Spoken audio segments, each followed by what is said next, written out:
Bad ka po. Kasi pati ako inaaway mo. Bad ka po. Bad ka. Ano bang pinagsasabi mong bata ka? Yan na nga ba sinasabi ko eh. Dahil sa kakasama mo doon sa matanda na yon. Kaya pinipigilan kitang huwag maglalapit sa kanya eh. Dahil wala naman siyang naidudulot na maganda sa'yo. Katulad kung papanong wala rin siyang magandang naidulot sa amin noon. Hindi naman po si Lolo ang bad eh. Kayo po ang bad. Ang lolo mo ang masamang tao. Huwag mong ipinagtatanggol ang taong hindi mo naman talaga kilala. Nagpapadala ka sa mga paawa sa'yo na matandang yun eh. Tigilan mo ako, Richie ah. Baka makatikim ka sa akin. Ang magulang ang dapat na magiging kakampi mo sa kahit na anong bagay na gagawin mo. Ang magtatanggol at poprotekta mula sa lahat ng maaaring makasakit sa'yo. Pero paano kung ang mismong ama mo ang magiging dahilan para mabaon ka sa sakit at galit na panghabang buhay mong bibitbitin? Magagawa pa kayang mapatawad ang isang amang mapanakit o hahayaan na lang na matapos ang mapait na buhay habang patuloy na pinagbabayaran ang hatol ng langit dahil sa dami ng mga kasalanan niyang nagawa? Lolo, bilisan mo naman, ang bagal mo po eh. Sandali nga lang, Apo. Alam mo naman na mabagal na maglakad ang lolo mo. Nanginginig ang tuhod ko sa paghakbang-hakbang. Ayun, wala na. Tapos na. Ang bagal mo kasi, Lo. Para ka pong pagong maglakad.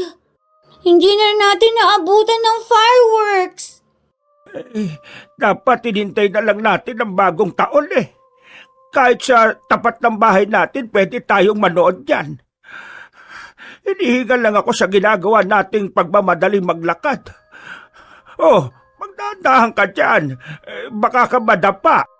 Kasi naman po, kung binilisan niyo lang po maglakad ng konti, sana nakita natin yung fireworks. Paborito ko pa naman pong pinapanood yun. Bakit po kasi ang babagal maglakad ng mga matatanda? Talagang tinanong mo pa ako, ano? Halika na. Umuwi na tayo. Madilim na rin. Baka hanapin ka na ng tatay mo. Lolo, bakit po hindi kayo nakatira sa bahay namin? Bakit po doon kayo sa maliit na bahay niyo nakatira po? Di ba po? Dapat kasama po namin kayo. O kaya po doon kila Tita Letlet kasi yun, malaki ang bahay nila. Gusto ko kasi doon sa bahay ko. Kasi nung mga bata pa ang mga anak ko, ang tatay mo at ang mga tito at tita mo, doon kami nakatira. Naalala ko lang ang mga kabataan nila. May mumu po doon. Ikaw talagang bata ka, oh. Walang mumu doon. Di naman ako takot sa multo eh. Okay po, walang mumu doon kasi mas matanda kayo sa mumu. Natawa na lang si Lolo Pael sa mga salitang sinabi ng kanyang apo. Halata ang kainosentehan sa mata ng bata dahil sa dami ng mga tanong nitong hindi naman din madaling bigyan ng kasagutan dahil alam ng matanda na masyado pang bata si Richie para maintindihan kung ano nga ba talaga ang mga nangyayari. Maputik ang daan nila papunta sa bahay ni Lolo Pael, kaya nakaalalay lang sa kanya ang apo. Pinagsasabihan niya rin ito na mag-ingat dahil baka madula siya at yun na nga ang nangyari. Nadula si Richie sa harapan ng bahay ng kanyang lolo. Apo, halika. Tulugan na kitang tumayo. Ang sabi ko naman kasi sa iyo, mag-ingat ka. Alam mo naman na madulas sa parte na yan. O yan o, may masakit ba sa'yo? Ang sakit po ng braso ko, Lo. Tumama po sa bato. Hala, may sugat ka o. Halika, gagamutin ko muna yan bago ka umuwi sa inyo. Alam ko po, hindi niyo natatandaan kung nasaan ang panggamot ninyo. Grabe ka sa aking bata ka. Pinapamukha mo talaga na sobrang tanda ko na. Inaalala ko pa naman yon. Nailagay ko yun sa taas ng aparador ko. Mali po. Kasi po, wala na kayong aparador. Ay, oo nga pala. Tama ka. Doon ko inilagay sa, doon sa, saan ba yun? Oh, di ba po? Sabi ko sa inyo sa sobrang tanda po ninyo, hindi niyo na po maalala. Kailangan pa naman nating gamutin yan. Dahil baka may lumabas na pari dyan. Si Lolo talaga. Noong panahon po ninyo lang po, may lumalabas na pari sa sugat.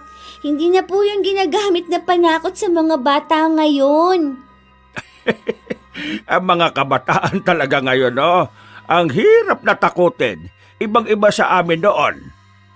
Habang nagbibiruan ang maglolo, bigla namang dumating ang ama ni Richie. Naglalakad pa lang siya palapit sa dalawa, ramdam na ang mabigat niyang presensya. Richie, di ba sinabi ko na sa iyo kapag ganitong oras umuwi ka na? Ano ba bang ginagawa mo dyan, ha? Hinatid ko lang naman po si Lolo sa bahay niya. Kasi po, manonood po sana kami ng fireworks po. Kaso, tapos na po. Bakit kailangan mo pang ihatid yung matanda na yan? Marunong yang umuwi sa bahay niya.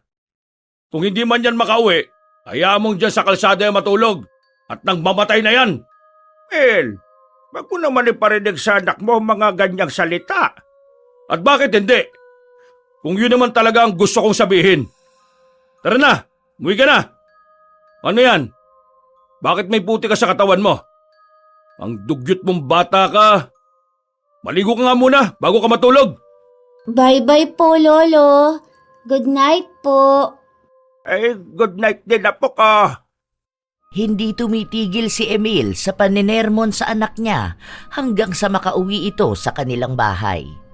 Hindi naman yun malayo sa bahay ni Lolo Pael. Sa likod lang naman yun ng bahay ng matanda dahil nakatira sila sa iisang compound. Sa katunayan, 5 silang magkakapatid at si Emil ang panganay. Ang 2 pa niyang nakababatang kapatid ay sa ibang bansa na naninirahan kasama ang kani-kanilang pamilya. Nang makarating sa bahay ang mag-ama, agad naman ding sinunod ng bata ang utos sa kanya na maligo na. Nang matapos si Richie, sakalang napansin ni Emil na may pasa sa braso ang anak. Ano nangyari dyan? Ano yan? Bakit may sugat ka rin? Sabi mo nga sa akin kung anong ginawa sa'yo na matandang yon. Aray ko po, tay! Huwag niyo pong diinan na sugat ko. Masakit po. Sinaktan ka ba nun? Hindi po, tay. Nadulas po ako kanina, aray. Tapos po, tumama po ang braso ko sa bato. Aray! Saka, bakit naman po ako sasaktan ni Lolo? Mabait naman po siya. Aray! Huwag kang magpapalinlang sa bait-baitan ng hayop na yun, ha? Ikaw, ha? Huwag kang maglalalapit sa lolo mo. Ilang beses na kitang pinagsabihan na huwag ka nang pupunta sa kanya, di ba? Naaawa po ako kay Lolo kasi po malungkot siya. Kapag sinabi kong huwag kang pupunta doon, huwag kang pupunta. Tigas talaga ng ulo mo, ha? Mukhang kailangan ka pang paluin para lang makinig sa akin. Tay, huwag po. Aray ko po. Sakit po ng palo niyo sa akin. Tama na po, aray. Nasasaktan po ako, tay. Tama lang sa'yong paluin ka. Hindi mo ako pinapakinggan eh. May sarili ka ng desisyon sa buhay mo. Akala mo ba, kaya mo nang tumayo sa sarili mong mga paa? Ha? Ayoko sa lahat ng sinusuway ang utos ko, ha? Nakita mo naman ang mga kuya mo. Nakikinig sila sa sinasabi ko. Ikaw ang bata-bata mo pa. Halatang magiging suwail ka eh. Ayan, kasama mo yan sa lolo mo. Nahahawa ka na sa kasamaan ng ugali niya. Tatay, tama na po. Aray ko po. Hindi tumigil si Emil kahit na nagmamakaawa na ang kanyang anak. kung saan saang parte ng katawan ni Richie lumalatay ang sinturon. Noon pa man, palagi nang sinasaktan ni Emil ang kanyang mga anak. Sa tuwing magagalit siya, wala na siyang ibang naiisip na gawin kundi bugbugin ang mga bata. Kahit napigilan siya ng kanyang asawa, ginagawa niya pa rin. Yun ang paraan niya para raw maging disiplinado ang kanyang mga anak. Kaya takot sa kanya ang lahat. Wala sa kanilang sumusuway sa kanya maliban sa bunso niyang anak at nag-iisang babae na si Richie. Kaya mas madalas na ito ang napapalo niya. Puno ng gigil si Emil, para bang hindi na niya nakikita bilang 9 na taong gulang na bata lang si Richie. Basta mailabas niya lang ang galit na may mas malalim na pinanggagalingan. Matagal pa bago niya tinigilan ang pagpalo sa anak. Walang ibang ginawa ang bata kundi ang sumigaw sa pag-iyak. Siguro naman magtatanda ka ng bata ka. Huwag ka nang pupunta sa bahay ng matandang yan, ha? Huwag mo na rin siyang dadalhan ng pagkain. Hayaan mo siya mamatay sa gutom. Hindi na kumibo si Richie.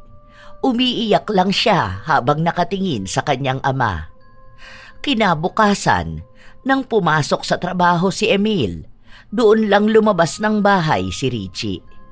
Nagdala siya ng pagkain sa kanyang lolo.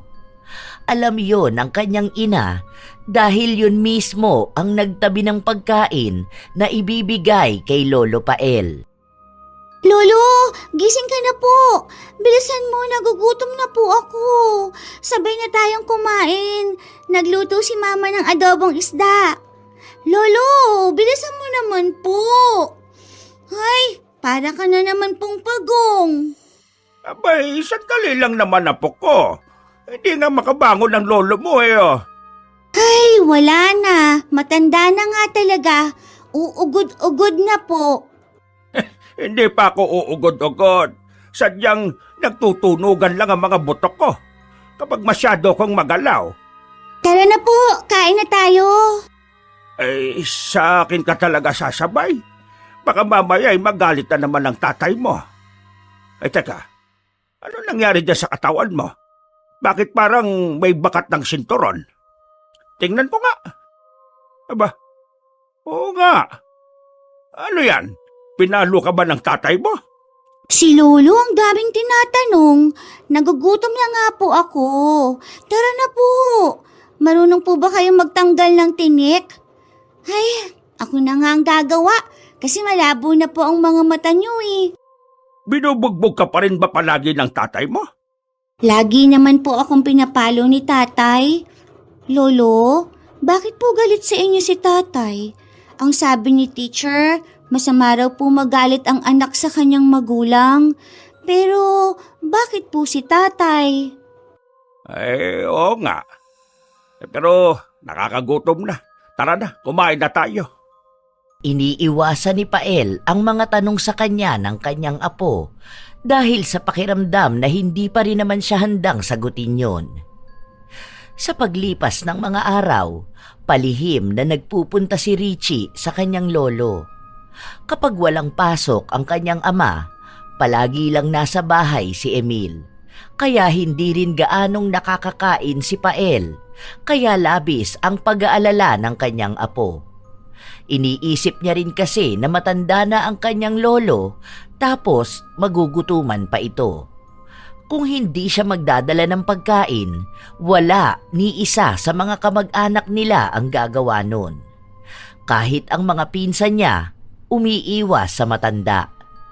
Kapag naman tinatanong ni Richie ang dahilan, ang sagot lang ng mga yon ay pinagbabawalan sila ng kanilang mga magulang.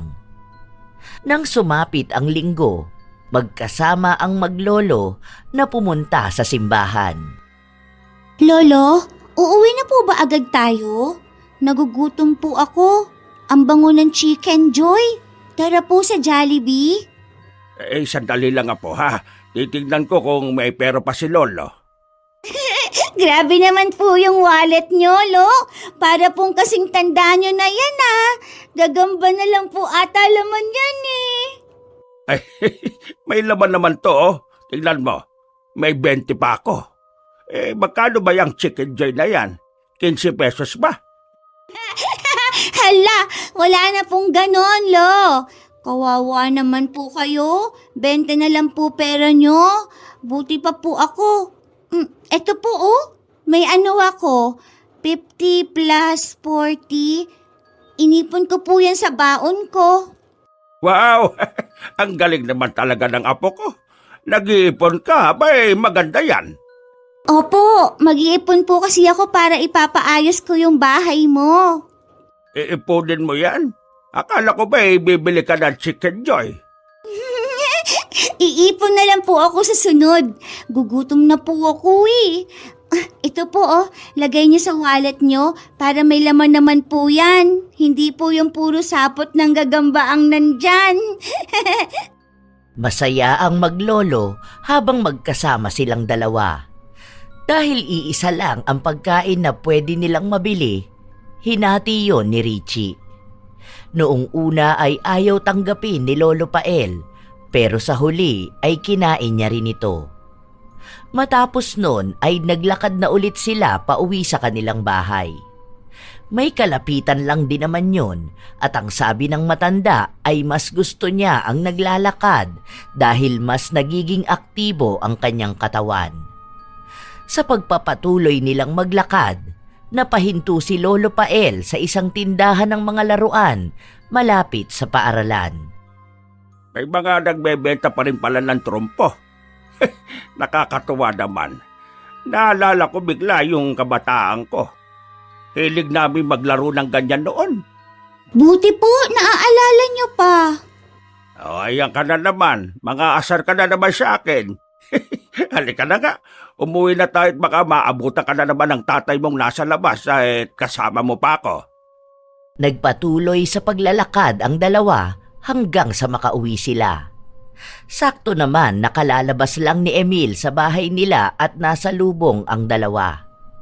Bakas ang takot sa mukha ni Richie dahil alam niyang bubugbugin na naman siya ng kanyang ama. Dahil sa hindi na naman niya sinunod ang utos nito. Sa lubong ang mga kilay ni Emil, halatang galit siya. Nakatingin siya kay Richie hanggang sa ibinaling niya ang tingin sa kanyang ama. Umuwi ka na sa bahay, Richie! Bilis! Agad namang tumakbo pa uwi ang bata. Naiwan ng mag-ama at ramdam ang tensyon sa kanilang dalawa. Huwag mo naman bugbugin ang anak mo. Saan na naman kayo nang galing, ha? Mukhang nagsamba ka. Kasi linggo ngayon. Alam mo, mas maganda siguro kung sama-sama tayong pamilya na magsamba, no? Pamilya? May pamilya ka pa pala? Saka anong kalokohan niyang pinaggagawa mo? Samba-samba ka pa dyan matagal nang nasusunog ang kaluluwa mo.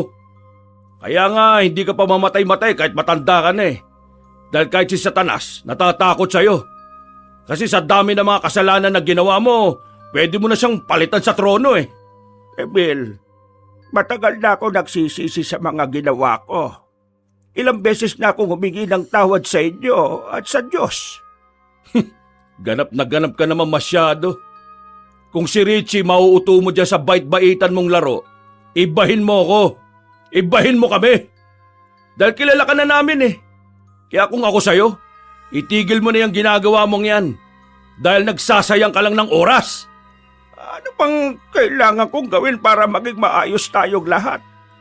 Kung alam nyo lang kung anong pagsisisi ang nararamdaman ko. Gabi-gabi kong sinisisi ang sarili ko. Kung mabibigyan nyo lang ako ng isa pang pagkakataon. Ngayon ka pa hihingi ng pagkakataon sa amin? Kung kailan wala na kaming nararamdaman sa'yo kundi ang galit? Wala akong pakialam sa mga sinasabi ng ibang tao sa akin na masama akong anak dahil pinapabayaan kita. Kung alam lang nila kung anong klaseng halimaw ka binubuhay mo kami sa takot. Ginawa mo rin naman kaming halimaw katulad mo Kaya nga pinipilit kong ayusin. Dahil alam kong hindi pa naman huli ang lahat, anak. Bitiwan mo ko! Wag mo nga akong tatawaging anak. Dahil matagal na akong walang tatay. Ayoko na makipagtalo sa'yo. Tanggapin mo na lang ang katotohanan na kahit kailan, hindi kita mapapatawad sa ginawa mo sa akin. Sa aming magkakapatid! Demonyo ka pa rin kahit na anong pagsamba mo. Dahil hindi niya mahuhugasan ang kasalanan mo! Malakas na itinulak ni Emil ang kanyang ama na siyang naging dahilan para matumba ito. Pagkabagsak niya sa lupa, natamaan niya pa ang isa pa niyang anak na naglalakad. Tinitigan lang siya nito habang hirap na hirap sa pagtayo. Letlet, anak, tulungan mo ngang tumayo si tatay. Hindi siya pinansin ng anak. Agad din itong umalis nang walang kahit na anong awa na mababakas sa kanya. Dahil sa nakita ni Pael, kumirot ang kanyang dibdib. Buhay na buhay pa siya, pero para sa kanyang mga anak ay matagal na siyang patay. Ilang araw pa ang lumipas, hindi lumalabas ng bahay ang matanda. Nakahiga lang siya sa kanyang lumang papag na sa tuwing gagalaw siya ay tumutunog. Mainit ang paligid dahil hindi siya binibigyan ng kuryente ng kanyang mga anak, kaya ang gamit niya lang ay isang pinunit na karton para gawing pamaypay. Ilang beses din siyang pinupuntahan ng kanyang apo pero hindi niya ito kinikibo. Dinadalhan siya ng pagkain para hindi raw siya magutom. Isang hapon, nagdala ng pagkain si Richie sa kanyang lolo. Pero hindi pa rin kumikibo ang matanda. Nakatingin lang siya sa bintana. Lolo, nakakakain ka pa po ba ng sapin-sapin kahit wala ka pong ngipin? Hindi ko yan mangunguya, apo. Baka abutin pa ako hanggang bukas ginunguya ko pa rin yan. Ganon po. Sayang. Okay po, wag na to. Ito na lang pong putong sa inyo. Tara na po, kain na tayo, lo. Habang inaalalayan ni Richie ang kanyang lolo palakad papunta sa lamesa, bumuhos naman ang malakas na ulan. Lo, bakit po? Kaamoy niyo yung amoy ng lupa kapag umuulan. Talagang naalala mo pa ako dahil sa amoy ng ulan, ano?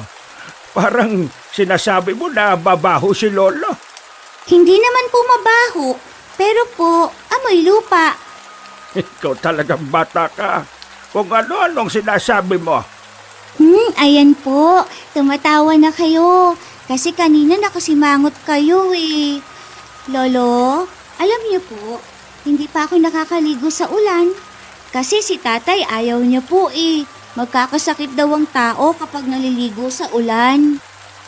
Gusto mo bang maligo? Pero wag lang tayong magbababad masyado, ha? At baka nga magkasakit ka at pati na rin si Lolo. Wow! Talaga po maliligo tayong ulan? Yay! Yay! Pinagbigyan ng matanda ang kanyang apo. Kahit na giniginaw siya dahil sa hangin at lamig ng ulan, isinantabi niya yon. Dahil masaya siyang nakikita si Richie na sinusulit ang pagkabata nito. Dahil lahat naman ng bata, nais na magtampisaw sa ulan. Lolo!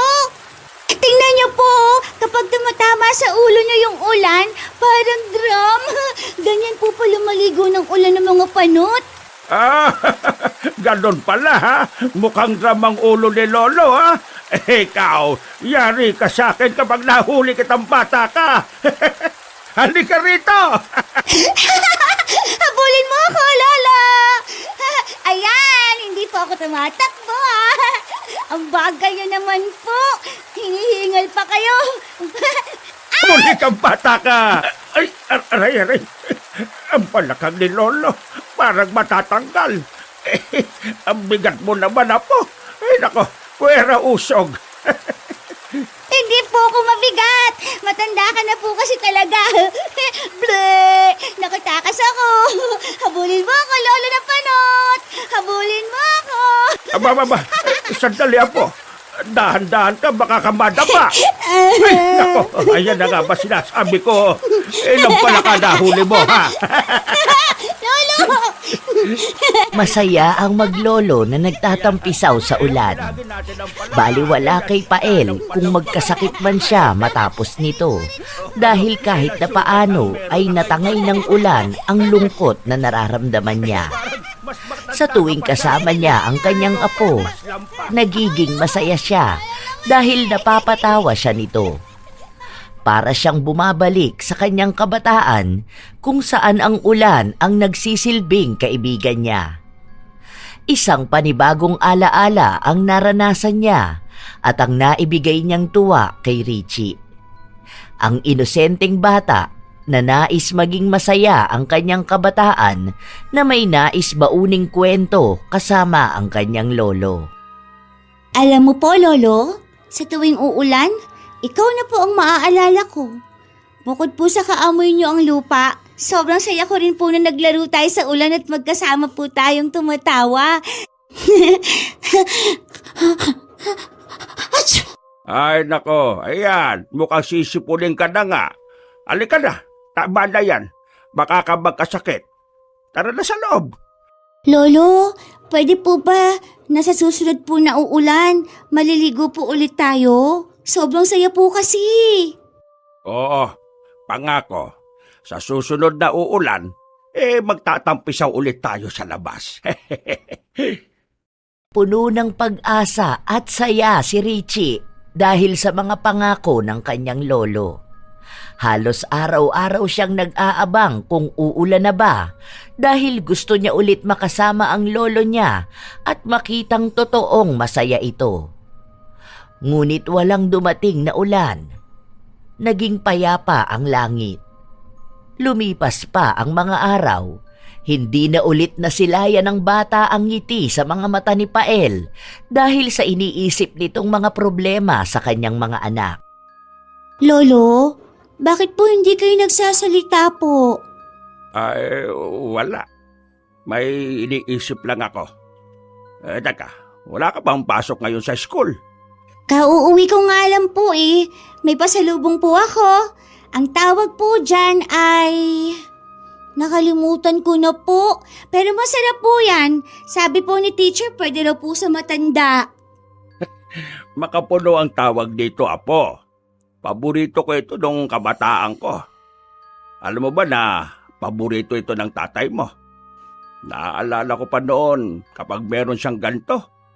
Magtatago yun sa ilalim ng lamesa kasi ayaw niyang mamigay. Talaga po? Oo, ang kaagaw niyan pagdating sa pagkain ng makapuno ay yung tita Giselle mo. Lagi yan silang makaaway dalawa, panganay at bunso. Ako po, ang paborito ko po, Yema. Ang asawa ko noon nagluluto ng ganyan. Bibigyan ka nun ng yema. Ayoko! Mumuna yan si Lola eh. Pinupuntahan namin yun tuwing piyesta ng patay. Kung buhay pa nga siya. Hindi ko naman sinasabi ngayon eh. Sige po palalo. Pupuntahan ko po muna si Tita Letlet kasi po inuutusan ako ni Papa. Nakatingin lang si Pael sa kanyang apo habang tumatakbo ito palabas ng bahay. Si Richie naman, agad na nagtungo sa kanyang tiyahin pero naabutan niyang kausap ang kanyang ama kaya umalis na rin siya kaagad. Bawal kasi silang makinig, lalo na kapag nag-uusap ang mga matatanda. May kaunting pagtatalo rin sa magkapatid at yun ay tungkol sa kanilang ama. Oh, bakit ba kasi nandyan pa yung matandang yun? Bakit parang sa akin ka pa nagagalit? Siya nga ang ayaw umalis, di ba? Kinakausap ko na yan pero ayaw pa rin iwan yung bulok niyang bahay. Ang sabi ko nga, ililipat ko siya dun sa dating tindahan eh. Sa gabal sila ng bahay niya. Andiyan pa sa gitna nakatirik eh oh. Hanggang sa susunod na buwan, kapag hindi pa rin yan pumayag ipag-ibayang bahay sa gitna, puwersahin mo na. Wala rin naman pakinabang yan sa buhay natin. Kung ayaw niyang makinig, doon siya sa lansangan tumira. Sige bukas, sasabihin ko yan sa kanya. Basta yung tambak doon sa gilid ng bahay ni Lourdes hanggang papunta sa kusina namin, yun ang tataasan ha. Tapos yung labasan ng tubig kapag umuulan dyan, idadaan sa bandang kusina mo. Kasi kapag giniba yung sa gabal na bahay dyan, doon ililipat ang garahe. Patuloy na pinagpaplanuhan ng magkapatid ang balak nilang gawin sa kanilang compound na siyang mas ikagaganda pa nito. Kinabukasan, maagang nagtungo si Emil sa bahay ng kanyang ama. Pinuntahan niya ito bago siya pumasok sa trabaho. Siya na ang nagdala ng pagkain para rito. Pagpasok niya sa loob, naabutan niya si Pael na natutulog pero sa sahig na dahil bumigay na ang luma niyang papag. Paa ang ginamit ni Emil na panggising sa kanyang ama. Sinisipa niya ito para gisingin. Hoy! Gumising ka dyan! Gising! Kapag di ka pa dyan gumising, sisipahin kita sa muka! Ano bang nangyayari, anak? May problema ba? Napag-usapan na namin ni Letlet yung pagpapagiba nitong hawla mo. O ano bang tawag mo rito? Basta, itong mukhang kulungan ng aso. Anong ipapagiba? Hindi ba nakiusap na ako sa inyo na huwag nyo na sanang pakialaman tong bahay? Lumang bahay natin to. Ang dami nating alaala rito ng pamilya natin. Alaala? Bakit? May maganda ka bang alaala na iniingatan dito, ha? Ayos! Ikaw lang ang may alam nun. Anak, dito kayo lumaki ng mga kapatid mo. Bawat pader nito, naging saksi kung paano nyo unti-unting nabot ang mga pangarap ninyo. Huwag nyo naman sanang ibasura ang mga alaala na yon. Anak, nakikiusap ako sa iyo. Parang awa mo naman na. Kung gusto mo, lumuhod pa ako sa harapan mo, gagawin ko. Di mo na kailangan gawin yan. Nagdesisyon na kami. May titirhan ka pa rin naman, dun sa dating tindahan.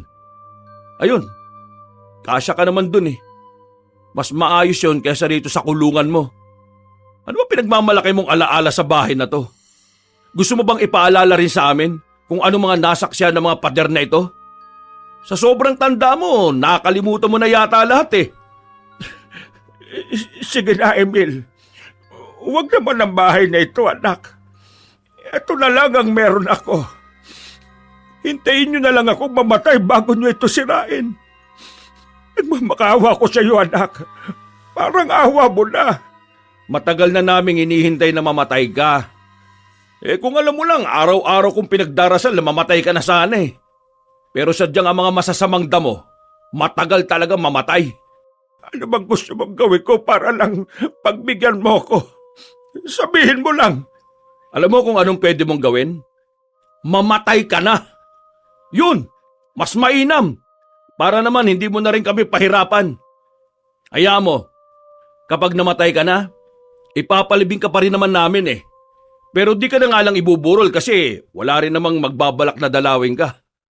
Hindi rin naman uuwi mga anak mo. Dahil bakit ka nga naman pag-aaksayan pa ng panahon, hindi ba? Awa naman kayo sa akin. Itong bahay lang naman ang ipinapakiusap ko sa inyo eh.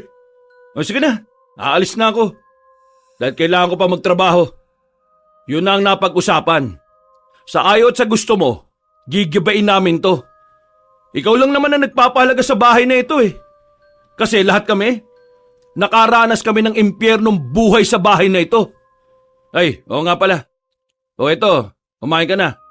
Ay, ayan. Natapon pa sa sahig. Pero okay lang yan. Makakain pa naman yan eh. Sakto, mukhang kulungan ng aso ang bahay mo. At pang-aso rin dapat yung kinakain mo. Mas masahol pa nga dapat sa pagiging asong trato namin sa iyo eh. Kahit na anong pagmamakaawa ni Pael sa kanyang anak, wala itong naging pakialam sa kanya. Wala siyang naramdaman na kahit na anong awa. Malamig ang pakikitungo sa kanya at lahat ng sinabi ni Emil, lahat yon ay tunay na galit galing sa kanyang puso. Hindi lang naman isang beses narinig ni Pael ang paghiling ng mga anak niyang mamatay na siya dahil sa tuwing nakikita siya ng mga ito, yon ang sinasabi sa kanya. Nanginginig ang mga kamay ng matanda habang kinukuha ang pagkaing nahulog sa sahig. Pinipilit niyang kainin yon kahit na dumudurog sa pagkatao niya ang mga ginagawa niya. Mag-isa siyang umiiyak habang kumakain. Halo-halo na ang emosyon niya dahil ayaw niyang mawala ang bahay niya. Pinahahalagahan niya ang mga nakaraan nilang buhay na ganon kabilis lumipas. Pero tama nga si Emil. Siya lang ang taong nagpapahalaga sa mga alaala ng nakaraan. Nang makabawi ng lakas si Pael, lumabas siya para kausapin naman ang anak niyang si Letlet. Matagal na siyang hindi kinakausap ng anak at para lang siyang hangin kapag nakikita siya nito. Pero para lang maisalba ang bahay niya, pakikiusapan niya ito. Anak, kausapin mo naman ang kuya mo. Ayaw niya akong pakinggan eh. Maawa ka na sa akin. Bakit ko naman kakausapin si kuya kung pabor din naman ako sa gusto niya? Parang awa niyo na. Pagbigyan niyo ako. Luluhod na rin ako sa harapan mo. Pakinggan mo lang ako. Kahit pahalikan mo ang pa ako, wala ka na magagawa. Kahit ilang pagmamakaawa pa yan, kahit na ilang luha pa yan, hindi yan tatalab sa akin. Kung paanong hindi rin tumalab sa'yo yung araw-araw naming pagmamakaawa sa'yo noon. Yung ginagawa mo, mas malala pa ang ginawa namin noon, di ba? Mas malala pa sa pagluha ng dugo para lang kaawaan mo kami. Pero anong ginawa mo? Hindi mo kami pinakinggan. Kaya huwag kang umasa na pakikinggan ka rin namin ngayon. Alam ko ang mga kasalanan na nagawa ko noon. Kaya nga ako patuloy na humihingi ng tawad sa inyo eh. Nagbago naman ako. Gusto kong ipakita sa inyo na hindi na ako masama yung ama noon. Hindi ako naniniwalang nagbabago ang demonyo. Yang pagkukunwari mong mabuting tao ngayon, kahit na kailan hindi niyan mabubura ang kademonyohan mo noon. Kaya wag mo ipagmamakaawa sa amin ng pagiging ama mo kung hindi mo rin kami kinaawaan noon bilang mga anak mo. Wala ni isa sa mga anak ni Pael ang naawa sa kanya. Simula nung lumaki ang mga anak niya, hindi na nila nakikita ang kanilang ama at kahit nakatiting na awa ay wala na silang nararamdaman. Kaya hinahayaan na lang nila ito kahit pa hindi ito kumakain. May mga ibang taong tumutulong kay Pael, lalo na ang mga kasama niya sa pagsisimba. Ang iba sa kanila ay nag-aalok ng patirahin siya sa kanilang bahay pero sadyang ayaw ng matanda na iwan ang luma nilang tahanan. Malaki ang pagpapahalaga niya sa mga naiwang kwento roon. Ilang araw pa ang lumipas, nanatili ang pagmamakaawa ng matanda sa kanyang panganay na anak dahil alam niya na si Emil lang din ang makakapagpabago ng desisyon ng kanyang mga kapatid. Habang naghihintay ang matanda na umuwi galing sa trabaho si Emil, nakikipaglaro sa kanya si Richie. Lo, may ipapakita po ako sa inyo. Project namin sa school. Ito po oh, gumawa po kami ng family tree. Wow! Ang galing naman ng apo ko. Ang ganda ng pagkakagawa mo ah. Eh, sino ba yan? Bakit walang picture? Ikaw po yan, Lo. Kaso wala po akong picture niyo eh. Eh, sandali. Meron ako rito sa wallet ko eh. O, ito. Pwede na ba ito? Eh, yun nga lang eh, luma na yan. Medyo hindi na nakikita mukha ko pero pogi naman si Lolo dyan.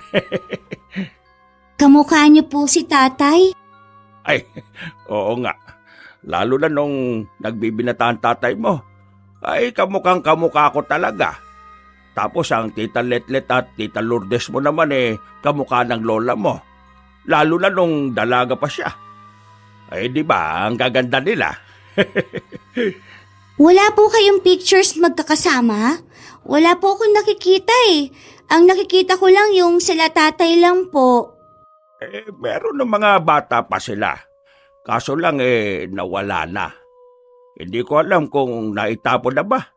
O baka naisama sa mga nasirang gamit nung binaha kami.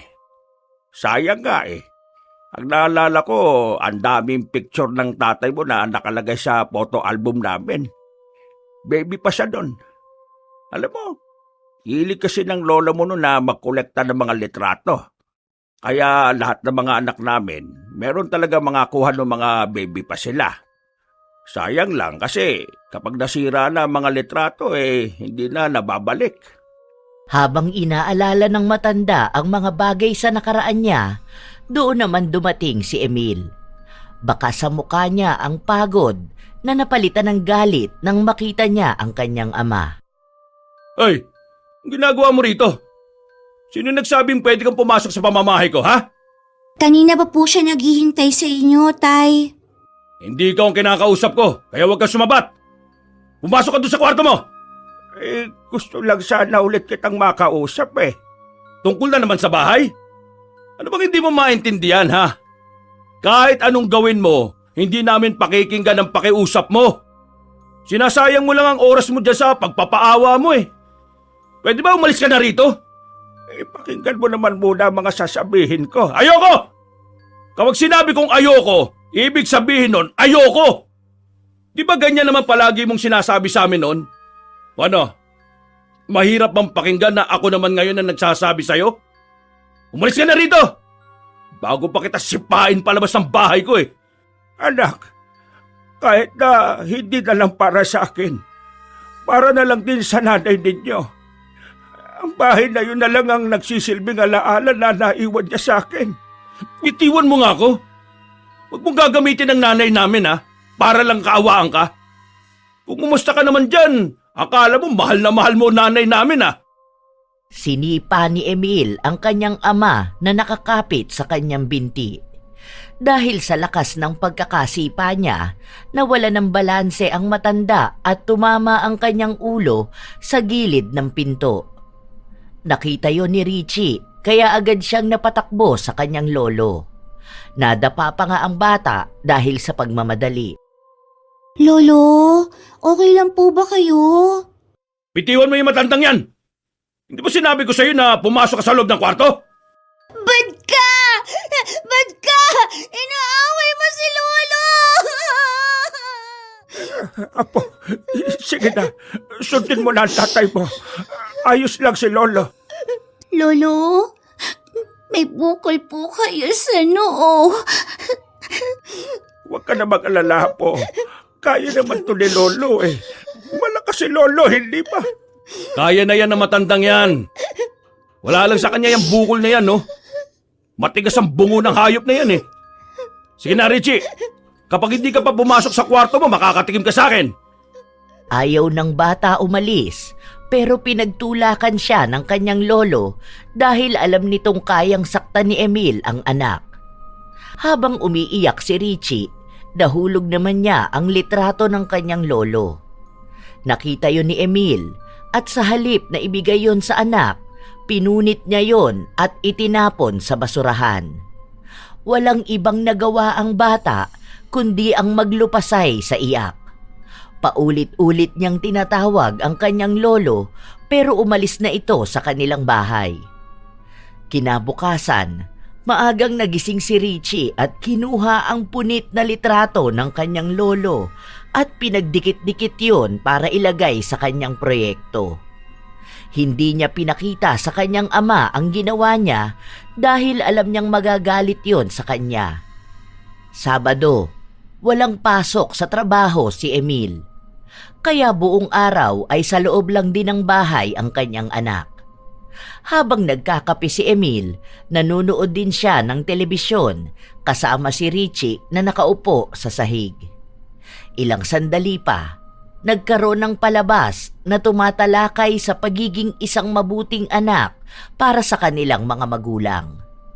Nilingon ni Richie ang ama at kahit na walang salitang lumalabas sa kanyang bibig, tila ba may nais siyang ipahiwatig. Bakit ganyan ka tumingin sa akin, ha? Maglaro ka dyan. Bakit po kayo bad? Ano bang iniiyak-iyak mo dyan? Ang aga pa, Richie, ha? Huwag mong pinapainit ang ulo ko. Sinasabi ko sa'yo. Bad ka po, tatay! Bad ka po! Hindi ako masamang tao. Ang masamang tao ay ang lolo mo. Bad ka po! Kasi pati ako inaaway mo! Bad ka po! Bad ka! Kung pinagsasabi mong bata ka, yan na nga ba sinasabi ko eh. Dahil yan sa kasasama mo doon sa matanda na yun eh.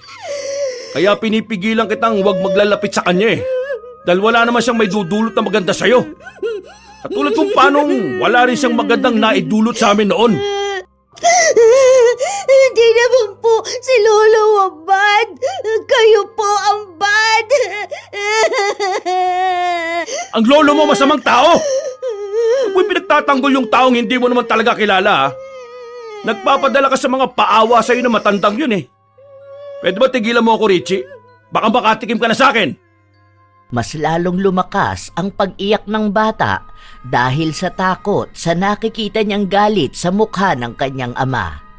Kahit natakpan ni Emil ang bibig ng anak dahil sa pagkairita niyang marinig ang pag-iyak nito, ayaw pa ring tumigil ng bata. Di ba sabi ko sa'yo manahimik ka na? Ano bang iniiyak mo? Ha? Sige, bibigyan kita ng dahilan para umiyak. Lintik ang bata ka, ha? Aray ko po! Huwag niyo po ako paluin! Ano? Ha? Aray ko po! Ano? Ha? Pinaghahampas ni Emil ang anak. Gigil na gigil siya. Wala siyang pakialam kung bata pa yon dahil hanggat hindi niya naibubuhos lahat ng galit niya, hindi siya masisiyahan. Habang nagmamakaawa sa kanya ang anak na tigilan na siyang bugbugin, dumating naman ang kanyang lolo dahil abot hanggang sa bahay niya ang pagmamakaawa ni Richie. Ako po, Apo, ano ba, Emil? Itigil mo na yan. Kawawa ang bata. Hindi ka man lang ba naaawa? Ang liit ng katawan ng anak mo, binubugbog mo. Kahit na anong pakiusap ng matanda, hindi siya pinakikinggan ng anak. Dahil sa awa ni Pael sa apo, siya ang sumangga ng mga palo. Niyakap niya si Richie para sa kanya mapunta ang mga pagpalo ni Emil. Napapasigaw ang matanda sa bawat pagtama ng sinturon sa iba't ibang bahagi ng kanyang katawan. Sa mga nangyayari, para bang blanko ang utak ni Emil. Kusa lang gumagalaw ang kanyang mga kamay at inilalabas ang galit sa kanyang dibdib na para bang isa siyang bilanggo ng galit na kahit anong pilit niya ay hindi siya makawala. Tumigil lang si Emil sa kanyang ginagawa nang awatin siya ng kanyang asawa. Noon lang siya tila nahimasmasan sa ginawa niya. Napabitaw siya sa pamalo at napatingin sa kanyang mga kamay. Anong ginawa ko? Ano na naman ang ginawa ko? Lolo! Lolo, may sugat po kayo. Ayos lang ako, Apo.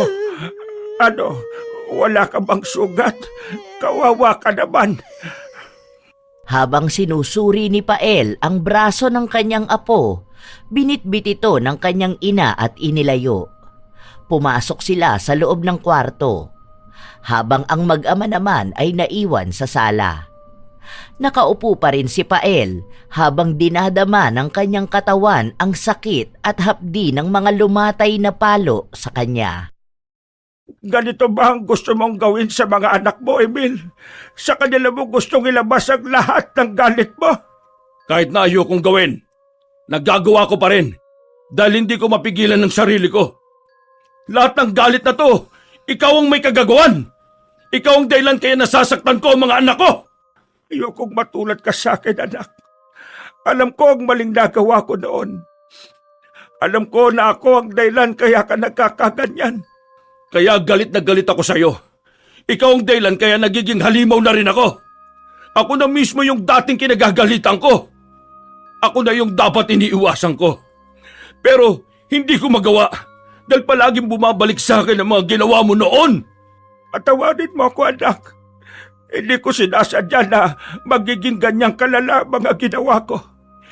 Huwag mong hayaan na maging ang mga anak mo bitbitin ng galit na yan. Paano? Ha? Ano? Tingin mo ba maalis pa sa akin ang trauma na ito? Sa tuwing titingin ako sa salamin, nakikita ko ang katauhan mo sa akin doon. Kapag nakakarinig ako ng sumisigaw, nararamdaman ko yung galit sa dibdib ko. Wala akong ibang dapat gawin, kundi ang ilabas ito. Dahil kapag hindi ko inilabas ang galit na ito, sasabog ako lalo. Hindi ko kontrolado ang sarili ko. Dahil yung marka ng galit ko sa'yo, bit-bit ko habang lumalaki ako. Hindi siya naiwan sa nakaraan. Kasabay kong lumaki ang galit na yon. Parte na siya ng pagkatao ko. nakakapit sa akin. Hindi ako makawala. Anak, patawad. Patawad, anak. Alam ko na wala nang magagawa mga salitang sinasabi ko ngayon para mawala matinding pinsala na ginawa ko sa iyo noon. Ginawa ko sa inyo. Pero ayokong mabuhay ang mga anak mo sa kaparehas na buhay na pinaranas ko sa inyo noon. Huwag mong gawing impyerno ang buhay nila. Huwag mong buhayin ang halimaw na binuhay ko noon. Huwag sa mga anak mo. Kung sana ganun kadali, di ba? Pero walang araw na hindi ko naalala lahat yon. Kung paano mo ako paluin hanggang sa mamaltos ang mga kamay mo. Naalala mo pa ba lahat yon? Nung nahuli kitang may kasamang babae, sa halip na ikaw ang humingi ng tawad, ako pa ang sinaktan mo. Eto, tingnan mo ang nasa noo ko. Ayan, isa sa marka na iniwan mo sa akin. Ito yung panahon na sa galit mo sa akin, paulit-ulit mong inuuntog ang ulo ko sa lamesa. Hindi ka pa nasihan nung umiiyak ako at nagmamakaawa sa'yo na itigil mo na. Paulit-ulit yun. Kahit nababalot na ng dugo ang mukha ko, hindi ka pa rin huminto. Naalala mo ba kung paano mo dinurog sa katawan ko yung kawayan na pamalo? Sobrang miserable ang buhay ko. Habang nakikita ko rin kung paano mo bugbugin ang nanay ko at ang mga kapatid ko. Wala akong magawa noon. Kahit na kulang na lang patayin mo na kami. Lahat yun, sariwa sa utak ko. Kung alam nyo lang kung paanong araw-araw kong pinagsisisihan ang mga nagawa kong yon. Na hindi ako naging isang mabuting ama sa inyo. At ako ang dahilan kung bakit nabuhay kayo sa impyernong pinagdalhan ko sa inyo. Namahal ko kayo, mga anak ko. Pero, huli na ang lahat bago ko yun napagtanto. Dahil wala na kayo sa akin. Wala na ang pagmamahal nyo para sa akin. Tama ka. Walang pagmamahal. Dahil ang naiwan na lang sa amin ay galit. Yun ang galit na hindi kami tinantanan gabi-gabi. Nabubuhay kami sa bangungot na hindi namin magawang takasan. Kaya ang halimaw na kinagagalitan ko noon, yun na ang ginagaya ko ngayon nang hindi ko sinasadya. Dahil yun ang pinamukha nyo sa akin. Itong halimaw na itong halimaw na binuhay ninyo. Kaya hindi mo kami masisising magkakapatid kung bakit galit kami sa'yo. Ikaw rin ang dahilan kaya namatay si nanay. Sa sobrang sama ng loob niya sa'yo at sa mga pananakit mo sa kanya. Wala kang ibang mahal kundi ang sarili mo. Wala kang ibang ginawa kundi ang maglasing, magsugal, mambabae at mambugbog. Ano yung pinagmalaki mo sa amin? Ang pagbibigay mo ng makakain namin? Pero kapalit naman nun, ang pang-aabuso mo sa katawan namin, ha? Hindi ka pala matatawag na halimaw eh. Dahil mas masahol ka pa sa halimaw! Mas masahol ka pa sa demonyo! Kung saktan mo kami noon, parang hindi kami tao eh! Oh, alam ko. Naiintindihan ko ang galit mo na yan. Pero sana, huwag yan maging dahilan para maging isa ka rin katulad ko. Dahil ayoko ang bersyon ko ng sarili kong yon. Kung may babalik ko lang ang panahon, baguhin ko ang lahat. Mas lalo ko ipapakita sa inyo na mahal ko kayo. Na magiging isa akong ama para sa inyong lahat. Hindi ko hahayaan na ang sarili kong mga kamay ang pipilit sa mga balat ninyo. Na ang sarili kong palad ang magbabaw ng galit sa mga kaluluwa ninyo. Patawarin mo ako. Patawarin niyo ako. Wala na tong kapatawaran. Kahit magtagpo pa tayo sa impyerno balang araw, hindi pa rin kita patatawarin. Yang nangyari sa iyo ngayon, yan na ang karma na pinagbabayaran mo. Sa totoo lang, kulang pa yan eh. Hindi pa yan ang karma na nababagay sa iyo. Dapat, mas higit pa! mas malupit, mas masakit, mas mahirap. Dahil tong bitbit namin, hindi gumaan kahit na minsan. Mas lalo lang bumigat. Gusto kong makita niyo ang pagbabago ko. Dahil ang pagbabago na to ay para naman talaga sa inyo. Dahil gusto kong bumawi. Wala ka nang babawiin. Hindi ka nakokonsensya dahil sa mahal mo kami bilang mga anak mo. Nararamdaman mo lang yan dahil wala nang nagmamalasakit sa'yo. Wala akong pakialam sa sinasabi ng ibang tao na masama akong anak. At bilang isang anak, dapat kaya naming magpatawad na magulang. Dahil sa mga kasabayan at paniniwala nila na kahit na pagbalik-balik ta rin pa ang mundo, tatay ka pa rin namin. Kung alam lang nila ang pinagdaanan namin. Dahil kung tatay ka namin, sana alam mong anak mo rin kami. Wala kang aanihing kabutihan kung galit ang itinanim mo sa amin. Dahil hindi lahat ng magulang ay naging magulang. Tingnan na lang nila ako bilang isang masamang anak. Isang walang kwentang anak. Pero kahit na minsan, hindi nila mababagong nakaraan na minsan naging isang mapagmahal at mabuti akong anak sa amang demonyo at makasarili. Dahil kahit kailan, hindi magiging karapat-dapat na galangin at mahalin ang isang magulang na siyang sumira sa pagkatao ng kanyang anak. Naiyak na lang si Pael sa mga sinabi ng kanyang anak. Ang mga luha sa mata ni Emil ay luha ng galit. Kahit na kailan, hindi niya tatanggapin sa kanyang sarili na magpapatawad siya ng ama na siyang naging dahilan kung bakit din siya naging masamang ama. Marami nang naririnig si Emil na bulong-bulungan ng mga kapitbahay nila o mga nakakakilala sa kanilang ama at sinasabi na masama silang anak. Dahil paano nga ba nila natitiis ang kanilang ama na mag-isa at nahihirapan, habang sila naman ay masaya na sa buhay? Ang hindi alam ng mga tao na yon ay kung ano ba ang kwento sa likod ng pagiging masamang anak ni na Emil. Na ang ugali ng anak ay isang refleksyon ng pagpapalaki ng magulang. Walang ipinanganak sa mundong masama ang ugali. Binubuhay at hinuhubog sila ng panahon. Nakatira sa iisang bahay kasama ang mga magulang. At anuman ang magiging pagkatao nila ay siyang sumasalamin kung paano sila pinalaki. Para kay Emil, ang ginawa ng kanilang ama sa kanila noon ay isang klase ng kasalanang hindi mababayaran. Dahil ang binhi ng galit na itinanim ng kanilang ama, yun lang din ang kanyang inaani nang lumaki na sila. Ipinaglalaban ni Emil na ang sinasabi ng mga tao sa paligid na masama silang anak at sila rin ang magtatamasa ng karma sa hinaharap ay walang katuturan. Dahil matagal na nilang napagdaanan ang impyernong buhay na hindi naman natunghayan ng nakararami.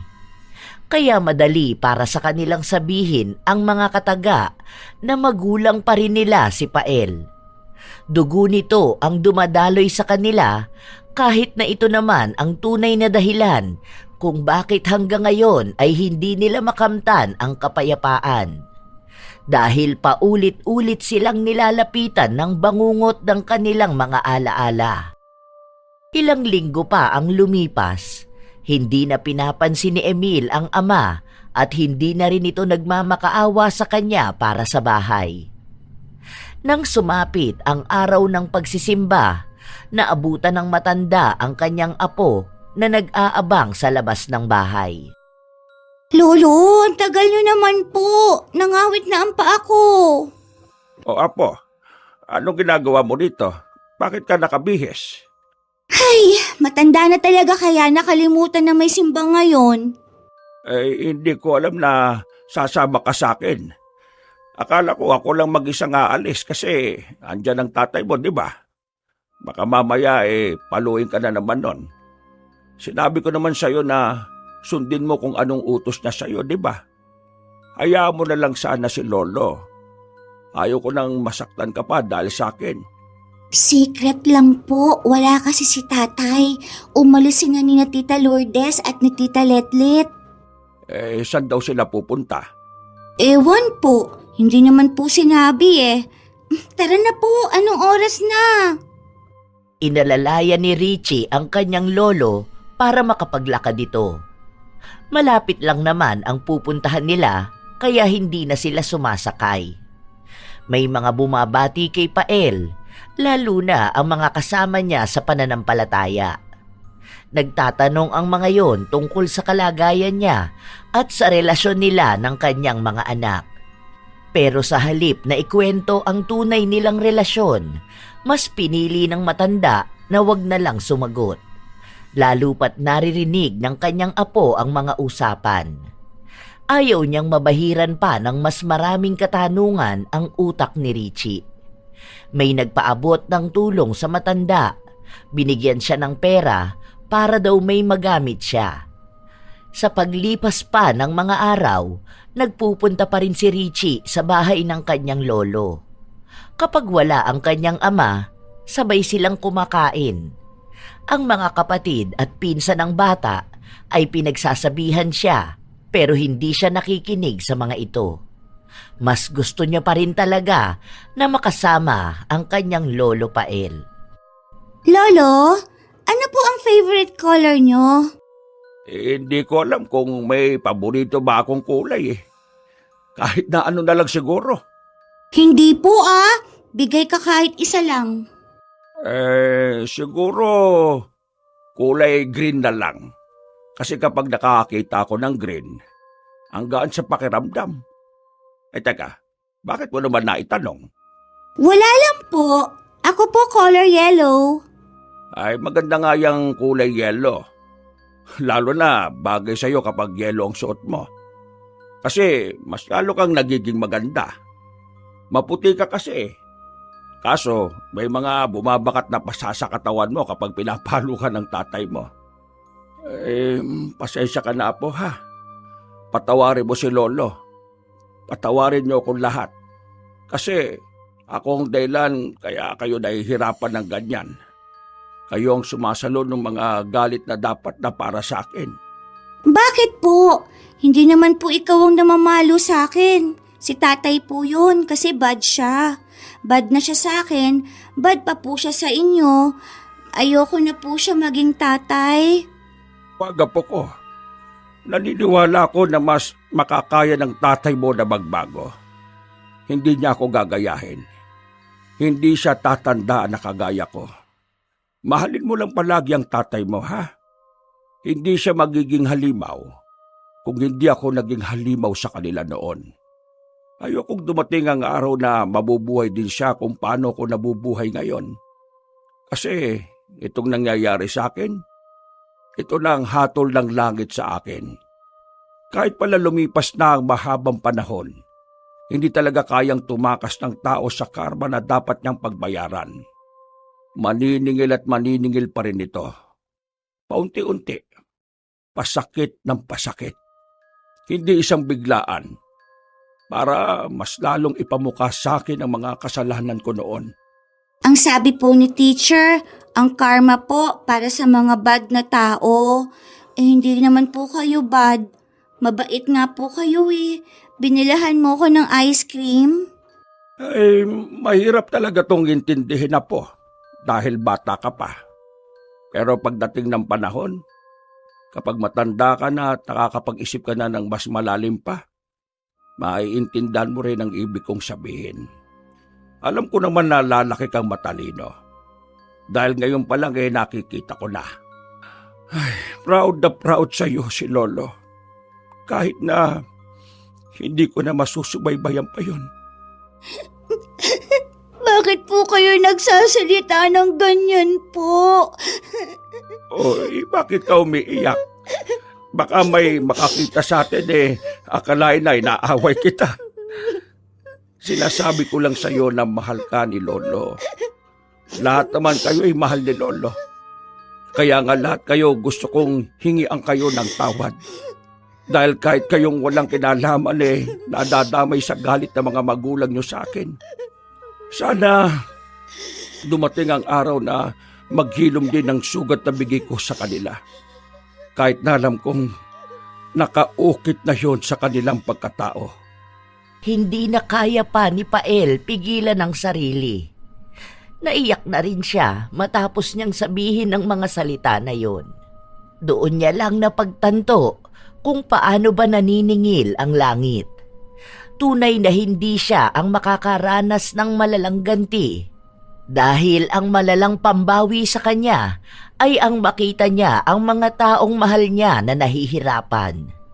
Ipapamukha sa kanya na kahit hilingin niyang siya na lang ang magdusa, sa ibang tao ito mapupunta at sa taong pinahahalagahan niya. Wala nang masasakit pa sa ganoong karma dahil natatamaan ang kanyang konsensya. Ilang araw pa ang lumipas, dumating na ang araw na sinasabi ni Emil, ang pagpapagiba sa kanyang bahay. Isang umaga ay nagising na lang si Pael na may naririnig siyang ingay na tila ba may gumigiba ng pader niya. Naririnig niya rin ang ingay sa labas at ang sigaw ni Richie. Nakaramdam siya ng kaba.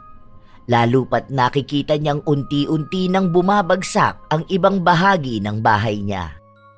Dali-dali siyang lumabas. Naabutan niya ang 3 niyang anak na nakatingin lang sa bahay. Aba na yan! Huwag niyong gibayin ang bahay ko! Nangawa niyo ng mga anak ko!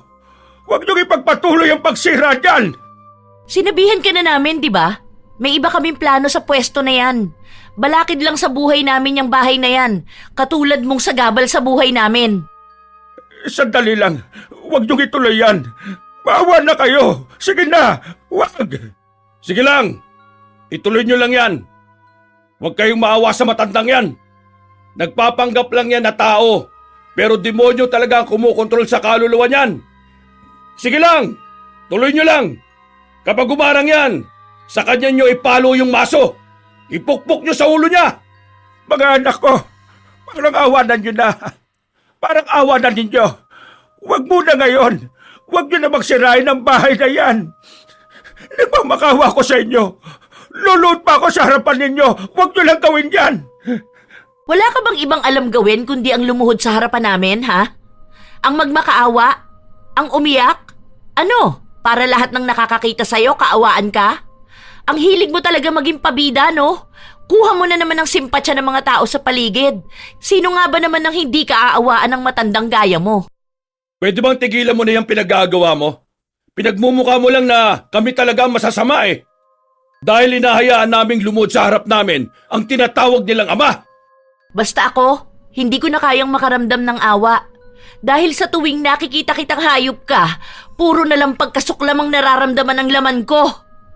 Nanginginig ako sa galit. Alam mo ba yon, ha?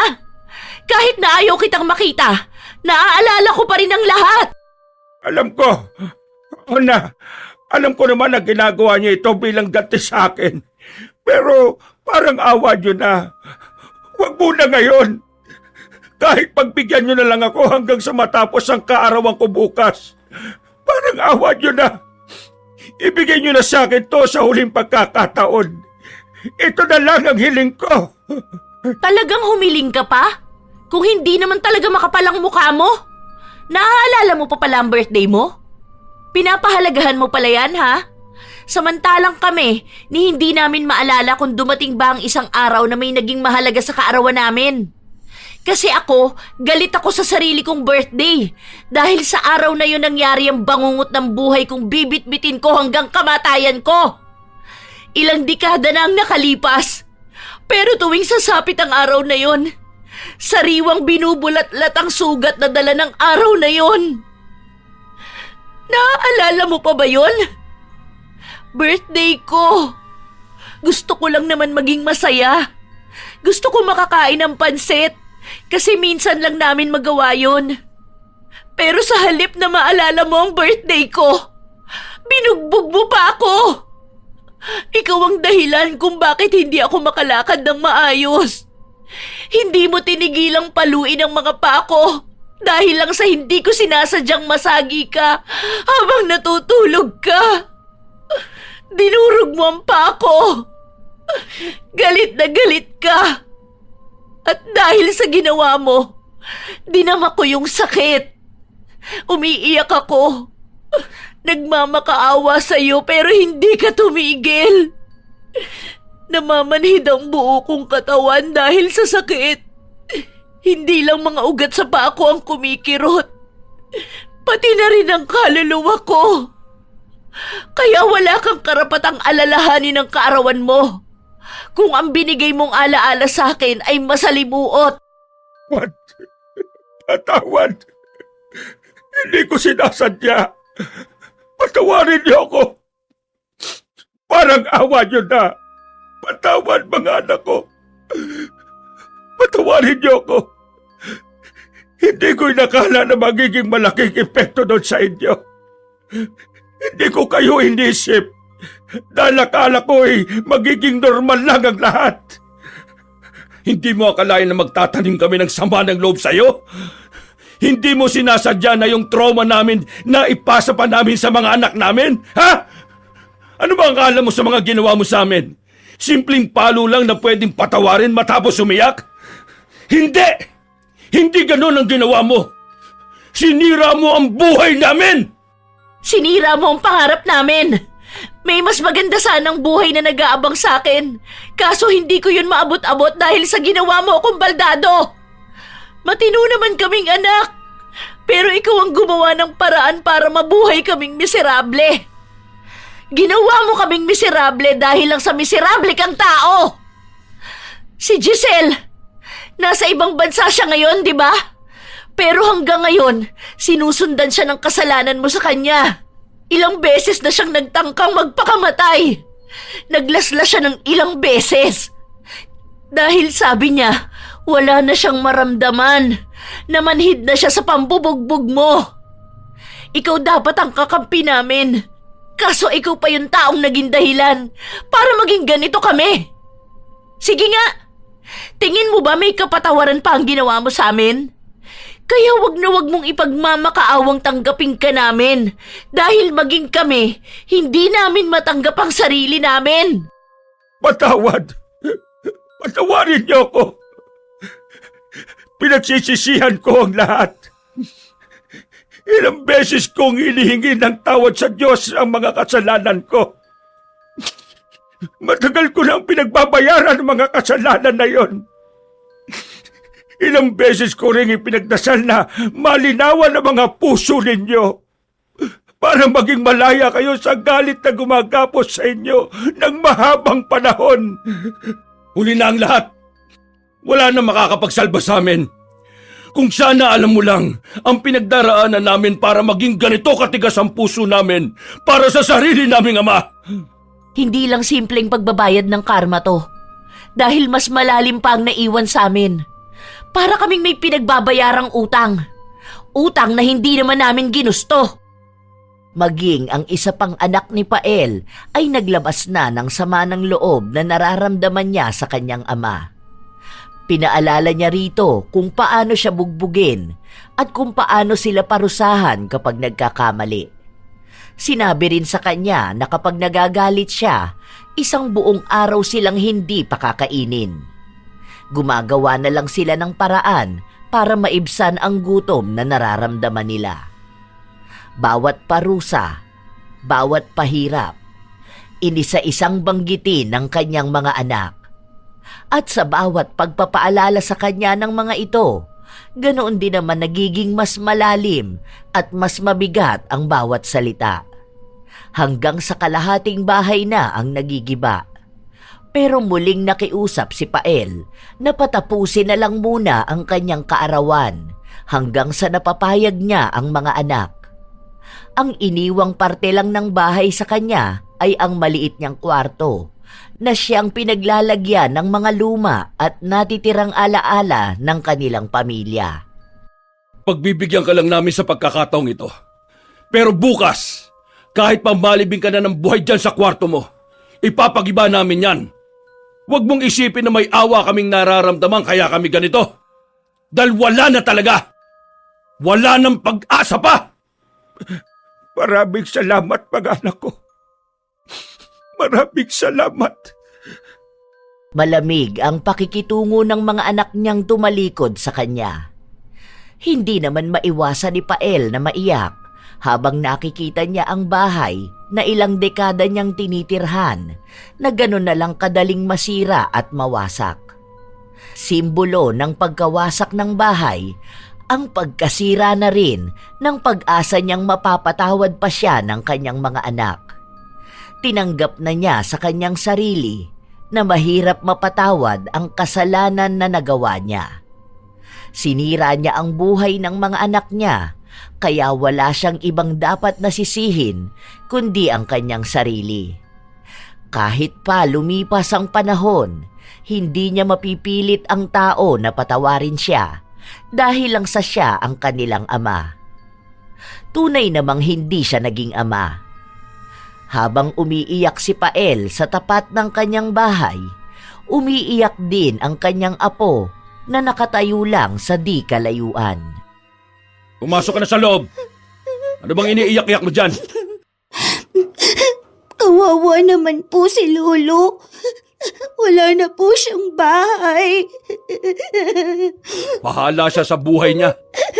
Hindi naman namin siya obligasyon eh. Bakit po ang bad niyo? Inaaway niyo ang lolo ko. Tapos mamaya, ako naman po ang aawayin niyo. Ba't po kayo? Hindi ako masamang tao. Hindi ko ginusto maging masama. Kahit anong gawin ko, ang demonyo nasa katawan ko. Paulit-ulit akong tinatawag. Kasalanan niyang lahat to eh. Hindi naman ako magiging masamang tao kung hindi lang ganun kalala ang napagdaanan ko. Nakaligtas nga ako sa buhay, pero matagal ko nang nararamdamang patay na ako. Di mo yung maintindihan. Dahil ang batang kagaya mo, emosyon ang mas nangingibabaw. Minsan din ako naging ganyan sa'yo. Ganyang edad din kami namulat sa panggugulpi ng tatay ko. Hinila ni Emil ang kanyang anak papasok sa bahay. Pero walang ibang ginawa si Richie kundi ang umiyak at tawagin ang kanyang lolo. Hindi siya pinapalo ni Emil dahil pinipilit niya ang sarili niyang magbago. Bigla niya kasing napagtanto ang sinabi ng kanyang ama na ang mga anak niya ay ang bersyon niya noon. Kung mauulit sa kanya ang ginagawa ng ama, maaaring isa sa mga anak niya ang magdadala ng sumpa ng galit. At ayaw niyang dalhin ng mga anak niya ang pasakit na yun. Pero kahit na anong gawin niya, dilat ang mga mata ng mga batang natutunghayan ang lahat. Richie! Hindi ka ba talaga titigil sa pag-iyak mo dyan, ha? Manahimik ka na sabi! Kawawa naman po si Lolo. Birthday niya pa po bukas. Normal na birthday lang yon. Huwag kang mag-iiyak dyan. Sa kakaumiyak kapag patay na yon. Hindi tumigil ang bata sa pag-iyak niya hanggang sa nakatulog siya. Si Emil naman nakatulala lang sa malayo. Mabigat ang pakiramdam niya. Hindi dahil sa ginawa niyang pagpapahirap sa kanyang ama, ngunit sa mga araw at sandali na yon, naaalala niya ang nangyari noon. Kung paanong sa kamay ng kanyang ama nawala ng buhay ang ina, dulot ng pambubugbog nito. Ang naaalala niya pa, may sakit ang kanyang ina noon. Pagod sa katatrabaho sa kanilang bahay, nangangayayat na dahil sa konsumi sa kanyang asawa.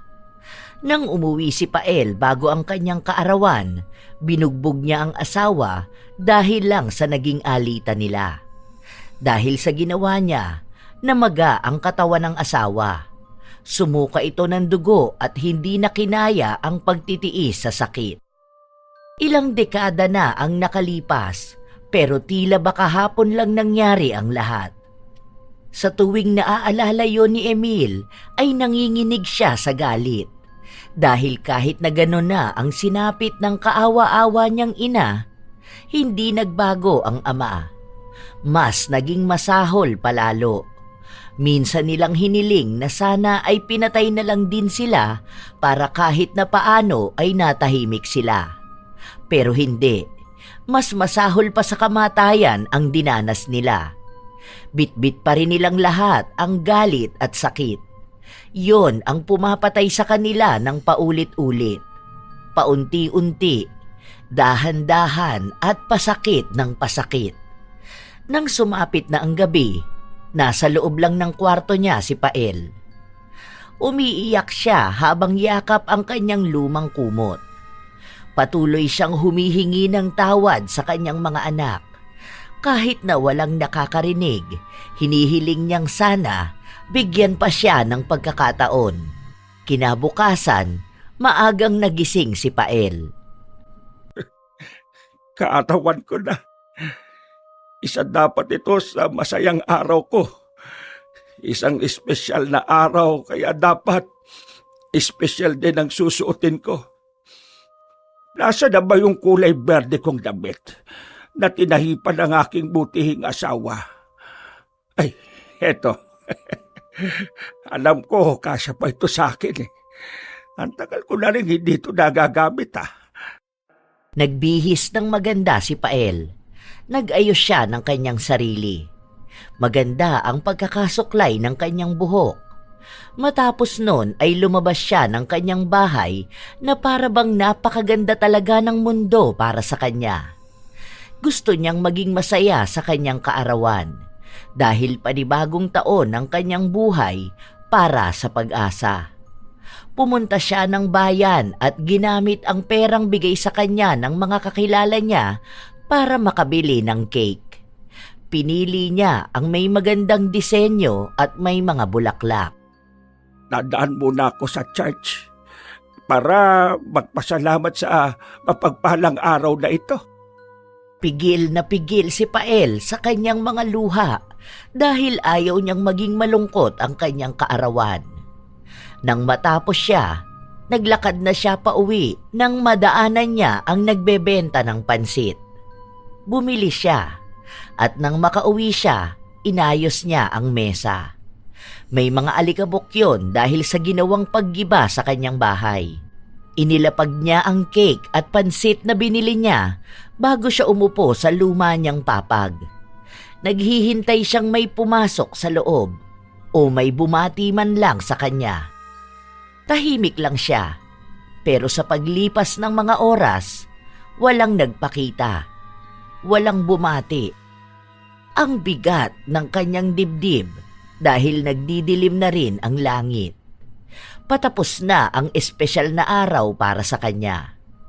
Ngunit ang espesyal na araw na yon ay balewala lang sa mga tao. Pero ayaw pa ring umiyak ni Pael. Hanggat kaya niya, pipilitin niyang mag-isip ng mga magagandang bagay. Hanggang sa tuluyang sumapit ang gabi. Dahil wala namang ibang taong pupunta para batiin siya at makisama para sa pagdiriwang ng kanyang kaarawan, mag-isa niya yung ginawa. Binuksan niya ang cake at inilagay ang kandila. Happy birthday to me. Happy birthday to me. Happy birthday. Happy birthday. Happy birthday to me. Maligayang kaarawan, Pael. Sana'y masayang araw na ito para sa'yo. Hinipa na niya ang kandila bilang pagbati na kaarawan na nga niya at dapat masaya lang siya. May 8 platito sa harapan niya. Yon ay para sa kanyang pamilya, sa asawa niya at sa 5 anak, sa kanya at sa apo. Itong unang slice ng cake para sa paborito ni tatay, para sa panganay kong anak na si Emil. Ayan, may pansit pa para sa iyo si tatay. Kasi alam kong paborito mo yan, anak ko. may 2 kalamansi yan para hindi mo na agawan si Lourdes. Ito naman pangalawang hati para sa bunso kong si Giselle. May flower icing pa yan ha. Ito, kulay pink. Kasi favorite color mo yan, di ba? Para talaga sa'yo yung flower icing para hindi ka na umiyak. Kasi di ka binigyan ng birthday ng pinsan mo. At ito namang susunod na hiwa ng cake para sa matalino kong anak, si Letlet. Anak, congrats nga pala ha. Ang galing mong sumayaw kaya nanalo ka sa contest. Dahil dyan, 2 hiwa ng cake ang para sa'yo. At itong susunod para naman kay Lourdes. 2 rin ang kalamansi ng pansit mo dahil parehas kayo ng kuya mong mahilig sa kalamansi. At para naman sa matapang at pogi kong anak, si Crisanto. Ayan, walang icing ang cake mo dahil hindi ka mo masarap. At para naman sa mahal kong asawa, mas malaki ang hiwa ng cake kasi mas espesyal ka. Ay, teka, hindi naman pwedeng mawawala ng paborito kong apo. Ito ang para kay Richie. May isa pang flower icing. Color yellow kasi ito ang favorite color mo, di ba? Ayan. O tara, kumain na tayong lahat. Handa yan sa inyo ni tatay. Mahal ko kayong mga anak ko. Mahal na mahal. Iniisip ni Pael na kasama niya ang pamilya niya kahit na ang totoo ay mag-isa lang siya sa loob ng madilim niyang bahay. Kinuha niya ang cake na para sa kanya at kada subo at kain niya nito, tumutulo ang kanyang luha. Wala siyang ibang malasahan kundi ang pait ng katotohanan na wala nang ang nagmamahal sa kanya. At kasalanan niya yon kung bakit. Sa mismong kaarawan niya, mas masakit ang paniningil ng karma. Mas malalim at mas mabigat ang pagsampal sa kanyang yon ang nararapat sa isang halimaw na ama. Nagpapanggap siyang tumatawa at may kausap dahil iniisip niya na kung naging mabuti siyang ama noon, ang ganoong pangyayari sa imahinasyon niya ay maaaring naganap sa tunay na buhay. Hindi umiiyak ang mga anak niya at hindi nanginginig sa takot, kundi tumatawa kasama siya. Nakikita niya ang mga bata at ang inosenteng mukha ng mga anak niya. Nagpapakasaya sa cake at pansit na handa niya. Kung paano maging masaya ang mga anak dahil sa simple pero espesyal na paghahanda. Lahat ng pangyayari na yon ay sa kanyang isipan na lang dahil hindi naman niya kailanman maibabalik ang nakaraan para ituwid ang pagkakamali na nagawa niya. Emil, Lourdes, huwag na kayo mag-away dyan. Ito, meron pa ditong kalamansi. Ay, nako kayo talaga, oh. Ang hilig niyong gawing maasim ang pansit ninyo. Oh, ikaw apo ko, Richie, gusto mo pa ba ng cake? Teka, ano to? May regalo kayo sa akin? Wow! Maraming salamat sa inyo. Mahal na mahal niyo talaga ang tatay, ano? Kinuha ni Pael ang isang regalo na siya rin naman ang bumili para sa kanyang sarili. Pinabalot niya yon sa tindahan para kahit na paano ay may bubuksan siya. Ang laman ng regalo na yon ay isang pares ng tsinelas. Upod na kasi ang ginagamit niya at nasusugatan siya kapag naglalakad. Masaya siyang sinukat ang tsinelas at pakunwari na pinapakita sa kanyang mga anak. Ganon sana ang mangyayari kung iba lang ang naging paraan niya sa pagpapalaki sa mga yon. Nagpatuloy si Pael na kumain hanggang sa nagpasya na siyang humiga.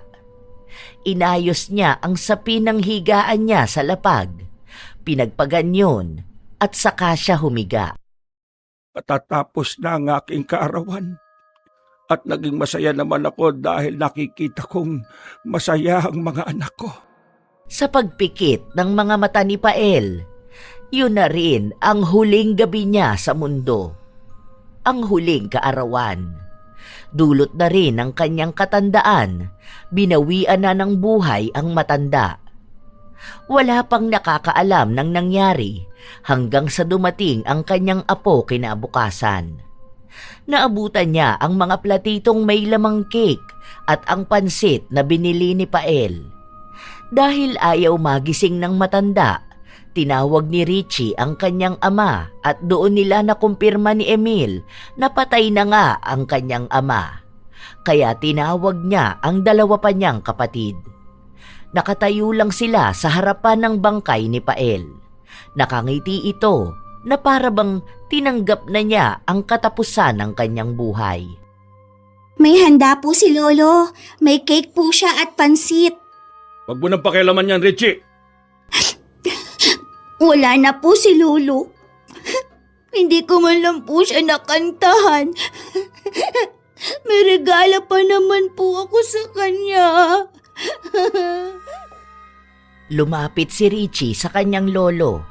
Bit-bit ang isang regalo na ibinalot niya gamit ang mga rita-ritasong papel na natira niya sa paggawa ng proyekto sa kanilang paaralan. Kinuha niya rin ang kandilang nakatirik sa cake at pinasindihan yun sa kanyang ama para ipantirik sa gilid ng bangkay ng matanda. Happy birthday, Lolo! Happy birthday! Happy birthday!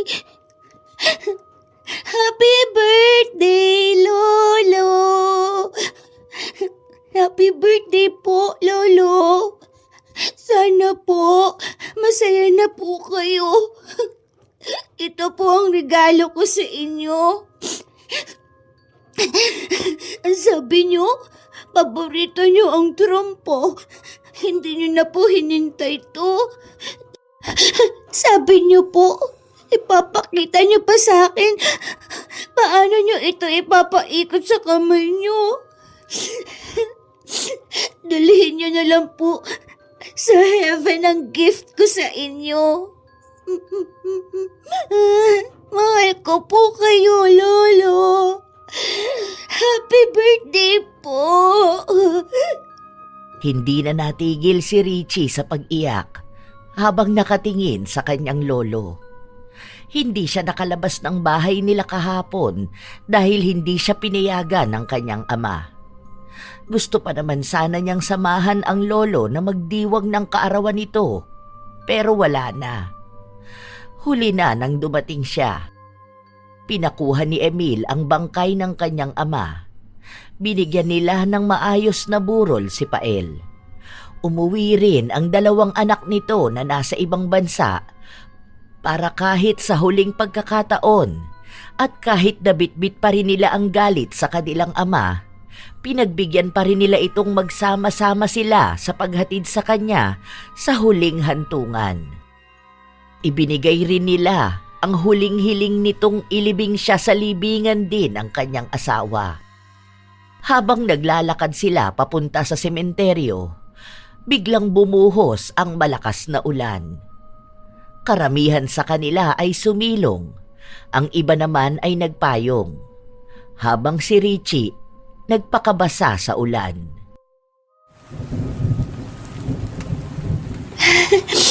Sa wakas, umulan na rin. Tinupad ni Lolo ang pangako niya. Nasabay ulit kami magtatampisaw sa ulan.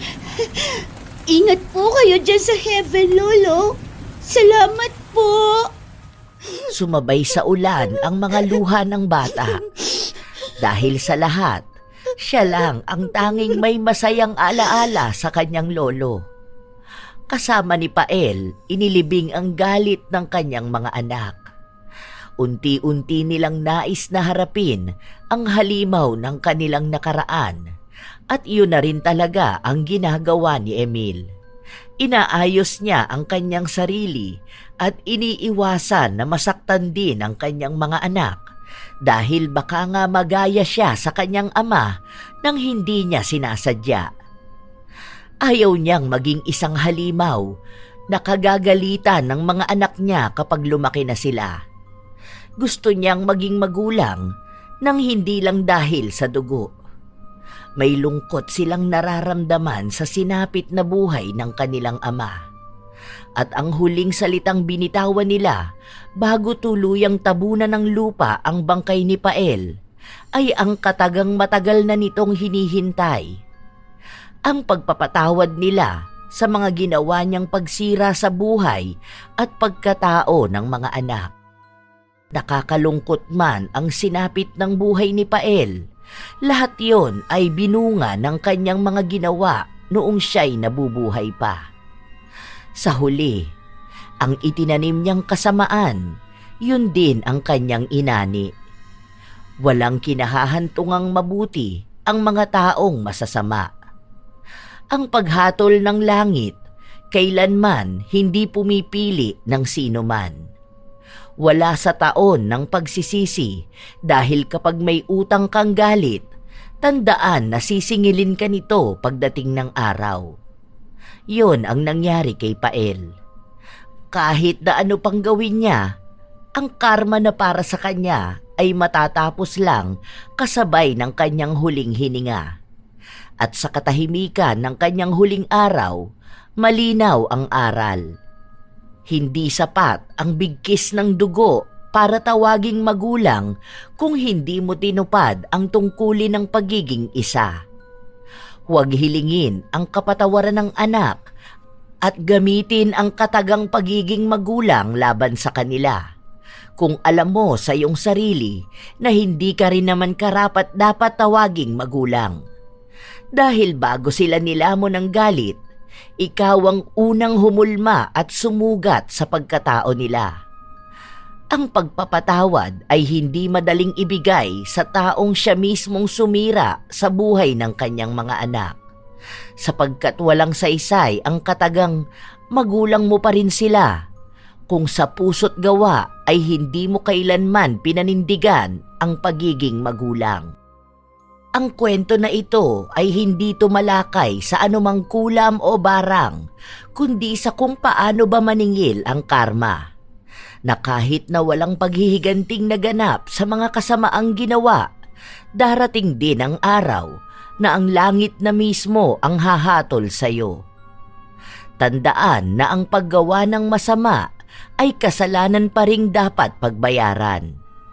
Kahit na ilang taon na ang lumipas, hindi nakakalimot ang langit sa kung sino ba ang parurusahan nito. Sa paggawa mo ng masama sa mga taong nasa paligid mo, wala ka mang makamta na ganti mula sa kanila. Tandaan na may maniningil pa rin sa'yo. At iyon ang karma na hindi mo kailanman matatakasan, lumipas man ang mahabang panahon. Kayo mga apo, naniniwala ba kayo na mayroon talagang mga magulang na sumisira ng buhay ng kanilang anak at umaasang balang araw ay patatawarin sila dahil lang sila ang nagbigay ng buhay sa kanila?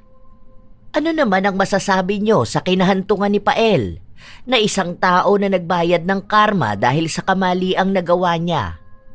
Kung kayo ang nasa posisyon ni na Emil at ng mga kapatid niya, kaya nyo bang magpatawad? Nais na marinig ng inyong lola Telang ang inyong opinyon at ang mga kwento ninyo tungkol sa inyong mga magulang at kung paano rin kayo maging magulang sa inyong mga anak. At naniniwala rin ba kayo na ang karma ay walang pinipiling panahon, lugar at pagkakataon? Na kapag ito na ang naningil, mas matindi pa sa kahit na anumang kulam o barang at hindi ka na makakatakas pa. Shout out sa ilan sa masusugid na tagapakinig ng mga istorya ni Lola Telang. Angeline Galo, Jaja C., Matthew Eduardo, Sidney Crosswind, Fatima Perez at sa anak niyang si Jefferson at apo na si Jeffrey Deniega at sa kapatid na si Jennifer. Kyuke, Juvie Perez at Leia Eman. Ira Karil Resare, Ilocana Vlog ng Qatar. Ami Yong, Mary Jane Rico, Supladang Pasaway, Lady Lynn, Razon Yao, Jodilyn Pakin, Noemi Garcia Pabunan. Hi sa inyo, Liza Agodo, Florence Herbacio, Ramil Fariolin, Ellen Torres, Benny Ocampo at sa Ocampo family ng Tagaytay City, Vivian Alcoriza, Milrose Demate, Zedric Banyaga, Lani Capile, Grace Doris Riano, Ami Pacana, Noemi Kiambao, Leonisa Cobo, Gia Gigi, Jenny Suzuki. Salamat sa inyo, Chef M. Shout out din kina Lucky Pontevedra, Kuya Dennis at Poging J, pati na rin sa lahat ng mga taga-Amira Boxes Handicrafts ng Laguna. Nena Diones, Pureza Tagiwalo, Bianca the Explorer, Matt Sarol, Flor de Lis Clapero, Narlene Micabalo, Thesa Ganyal at sa dalawa niyang anak na sina Axel at Red Manlingkon. Rodina Miel Panes, Gladys de los Santos, AJ Chua ng Zambales, Lita Alipio, Catherine Alipio, Balot Alipio at Amoris Alipio. Letty Joachim, Lydia Lopez, Marie the Light Worker.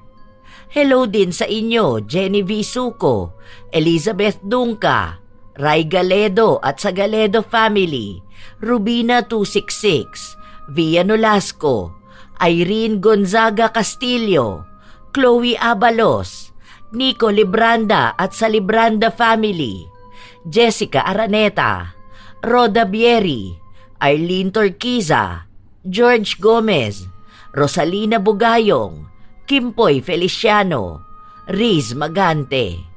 Salamat sa palagi niyong suporta. Joey Ignacio at sa Mawak family, Mirna Alfaro, Janisa Toledo at sa Toledo family, Ana Orada at sa mga taga EJ Dulay, Lawang Northern Samar na sina Althea Orada, Akisha Orada, kina Jocelyn Acuin Baluyot at Reynaldo Baluyot, Angelina Galo, Annaliza Malatbalat, Asodisen Serila, Gloria Taer at sa Amparo family, kina Antonio, Cindy, Mary Ann, Hazel, Isaac, Calvin, Gian, Jaden, David, Antoinette, Yuna at Rune, kina Fidel Padayaw, Mami Helena Salamanca, Toms Padera, Analo Bacaro, Tigoy at Suzette, kina Papa Opong at Mama Lol, AJ at sa Team Manok,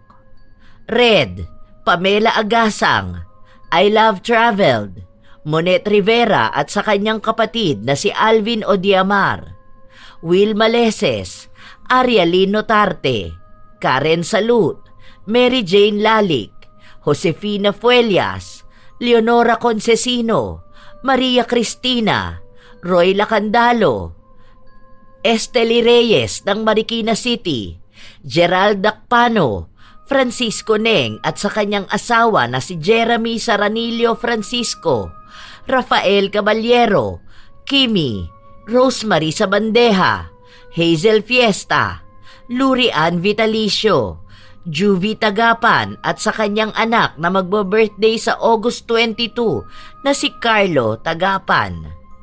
Maraming salamat din at shout out kay Lovely Rose Roa at sa kanyang napakagandang anak na si Princess Rain Roa Alawami. Ito ang inyong Lola Telang at maraming salamat sa lagi inyong pakikinig mga apo.